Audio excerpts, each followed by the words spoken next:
Hi everyone, I'm in the mood for a grammar lesson today. So let's use Sherlock as normal, and we're going to look at some grammar that's very common in British English but not so much in American English. So get your pens and pencils ready and let's start today's class.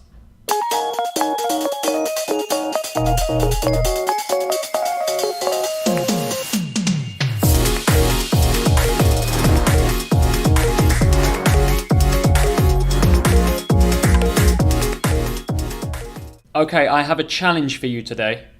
I've got a 10-second clip.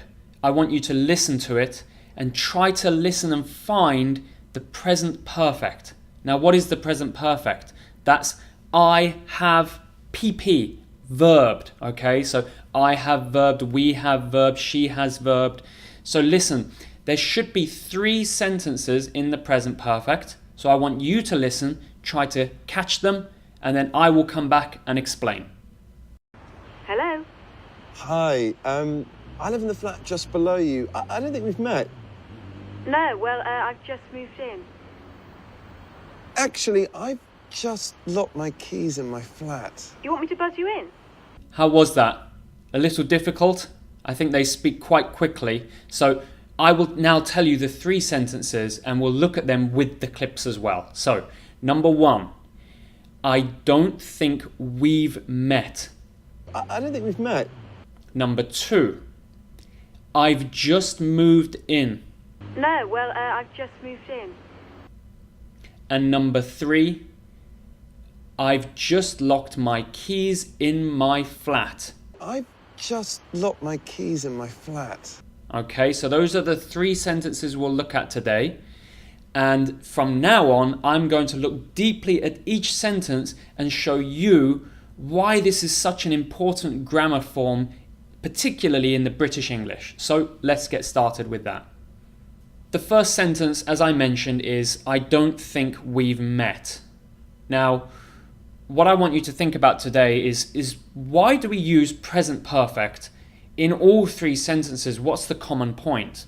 Well, firstly, present perfect is a past action and a present result. And the focus is on the present result. In this case, I don't think we've met. We have the past action, which is we didn't meet before. We didn't meet. And then the present result is, therefore, we don't know each other. We're unfamiliar. And that's important in this conversation. So the focus is on now, the conversation now. We don't know each other. It's our first time meeting. So to summarize that, we have past action, didn't meet. Present result, unfamiliar. We could also use the positive of this sentence. We could say, we've met before.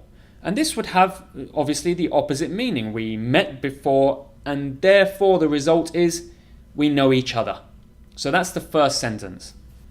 The second sentence is, I've just moved in. No, well, I've just moved in. This sentence, again, we have to look at the past action and the present result, as with the previous one. The past action is, I moved in. The present result is, in this conversation, I'm new here, I'm unfamiliar with you, and that's the important thing, that's the focus. There's also a key word in here, which is very common in British English, and that's just. Just means that an action happened immediately before or recently. So it's in the recent period. Now, this is very common, as I said, in British English, combining with the present perfect. So we say, I've just done something. In this case, she says, I've just moved in. So clearly she moved in recently, so now she's unfamiliar. But let's think about some other examples in day-to-day conversation. We could say, I've just eaten dinner. That means I ate dinner just before, and now I'm full. Another one we could say is, I've just finished work. I'm going to come home now. I've just finished work. So this one is just a moment before I've finished work, and then now I'm going to go home because now I am free.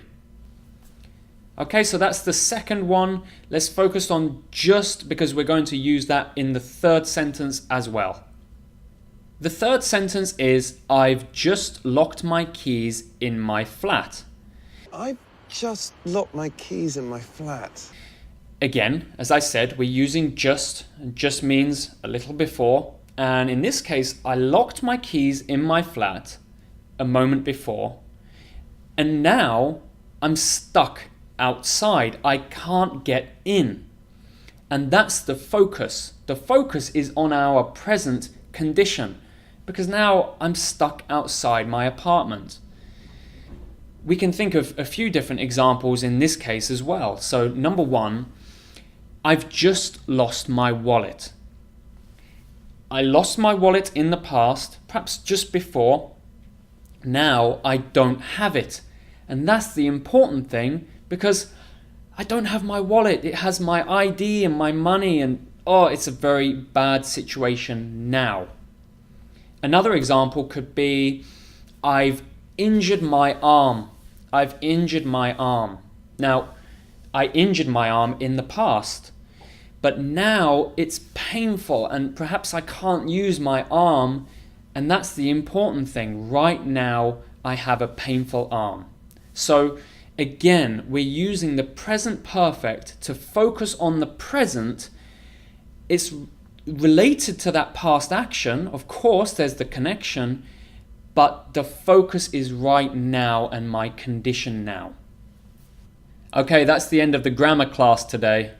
Grammar classes are always a bit tricky, but I think if you look at the grammar in context, so today's present perfect, look at it in context, watch the clips, listen to the examples, and try to make your own examples. You'll soon find that you can use it in conversation. Particularly with today's grammar, we're looking at something that we use in British English, particularly. Not so much, you won't hear it so much in the American English. So thanks for watching today's video. Please leave any comments below. I'll try to reply, and any questions you have, I'll reply to you and give you some help. Thanks for watching, have a great day, and see you soon.